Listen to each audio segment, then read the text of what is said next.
bruit de l'avion l'a surpris. Son pied a glissé, il a déboulé sur le plan incliné. Il a essayé de s'agripper à la gouttière. Vous m'en voulez, Hélène, hein? Ouais. Je vous avais dit de vous méfier de l'amour, mon petit. Vous avez toujours raison, hein, Nestor Burma? Presque toujours. Oh, bon sang! Mon tiroir ouvert est vide. Qui est venu ici, Hélène? Qui est venu? À part Gaillard, qui? Oh, Farou, je l'avais oublié. Il est venu pendant votre absence tout à l'heure, il a insisté pour vous attendre, puis il est parti. Farou.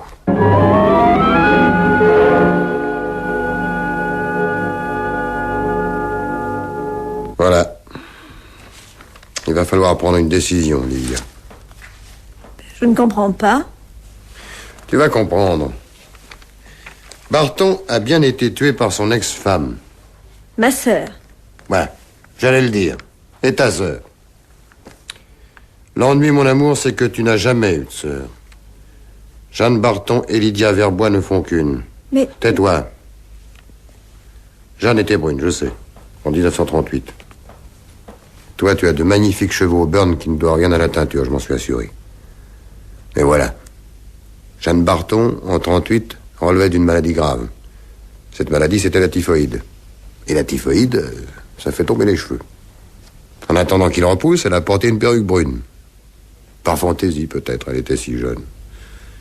Ou bien parce que Thévenon aimait aussi les brunes. Bien que Madame Bourget fût une splendide blonde. Car malgré ta jeunesse, tu n'étais pas seulement la femme de Barton, tu étais aussi la maîtresse de Thévenon. Et si ton mari a dénoncé celui-ci, c'est pour se venger de son infortune. Personne n'a songé alors au drame passionnel. Personne. Et personne n'y a songé davantage pour l'assassinat de Barton, mardi dernier. Très amusant. Amusant aussi, sans doute, le suicide de ta rivale, Madame Bourget. Elle l'a commis avec le propre revolver de Thévenon. Un revolver muni d'un silencieux. J'ai bien cru un instant que c'était elle qui avait exécuté Barton de Bouchard.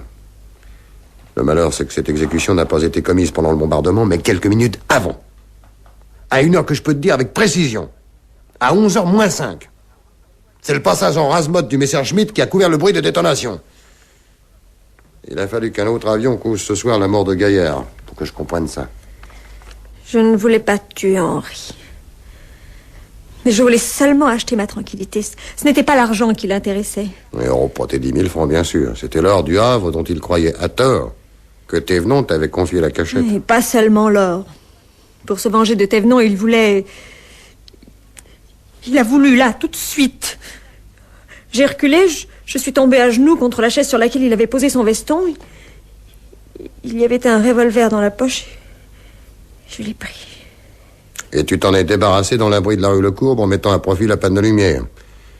Je suis allé le récupérer là-bas ce matin. Seulement, ce revolver, Farou a mis fortuitement la main dessus, dans mon bureau. Alors, il va vite s'apercevoir que c'est l'arme dont on a usé contre Barton. C'est un copain, Farou, mais c'est aussi un flic. Alors, Lydia, prends ceci. Qu'est-ce que c'est? Un billet de chemin de fer pour Bordeaux. Je l'ai eu par Marc Covet. À Bordeaux, tu iras à cette adresse. C'est aussi un copain, mais enfin, d'un autre genre, quoi.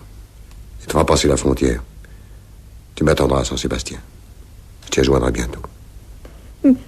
Mais en Espagne... En Espagne, avec quoi vivrons-nous? Et alors? Tu te souviens plus de la fuite?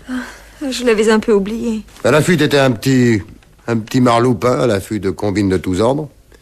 Il a dû repérer Barton dès son retour, se dire qu'il venait récupérer les lingots et le filet serré. Après sa mort, il s'est rabattu sur toi pour le cas où. Enfin, pour le cas où il t'aurait fait des confidences. Oh. Quand je pense qu'il jouait les inquisiteurs dans ton salon. Ah, s'il avait su. Il est vrai que toi-même, tu ne t'es jamais douté que le hasard t'avait fait louer en 41 la même villa où Thévenon s'était planqué 3 ans plus tôt, entre le coup du Havre et son arrestation. Et que c'était dans la cave de cette villa qu'il avait caché le magot. Comment? Oui. Oui, mon amour, oui. Les 4 barreaux du soupirail de ta cave à Bois-le-Roi étaient 4 baguettes magiques qui vont transformer un détective besogneux et une dessinatrice de mode en d'aimables et prospères touristes. Oh, Nestor, Nestor.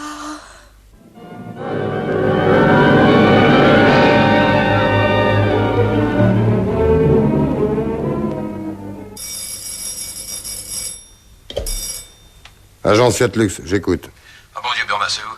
Je vous croyais dans le train de Bordeaux. Je tremblais d'apprendre à Hélène. Quoi, le train de Bordeaux? Qu'est-ce qui est arrivé au train de Bordeaux? Ben, il a déraillé près d'Angoulême. Ah, Quoi? dites donc, je suis content que vous ne l'ayez pas pris, là. Il y a des victimes? Ah, plutôt. 150 jusqu'à présent. Vous avez une liste? Oui, je l'ai là, elle est courte. Il y a encore peu de corps identifiés. Allez, lisez, voulez-vous? C'est par ordre alphabétique? Oui. Ou alors la lettre V. Il y a 4 noms à cette lettre. Vallet Lucien, Vandamme Jean, Vauger Paul, Verbois Lydia. Lydia.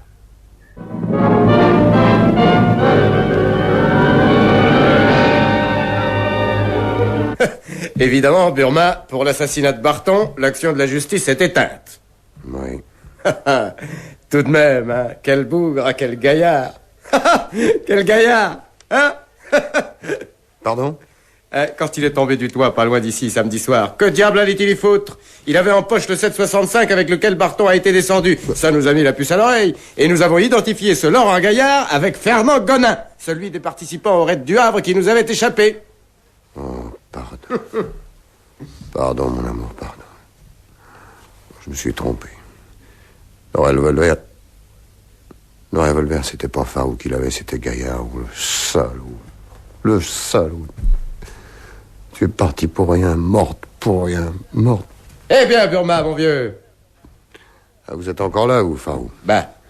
Et foutez-moi le camp! Mais foutez-moi le camp! Et on portait ça, tenez! Et ça! Et ça! Et ça! Les lingots du Havre. Allez, emportez cette ordure, Farou, plus tard, je vous expliquerai plus tard, mais pour le moment, foutez-moi le camp! Foutez-moi le camp!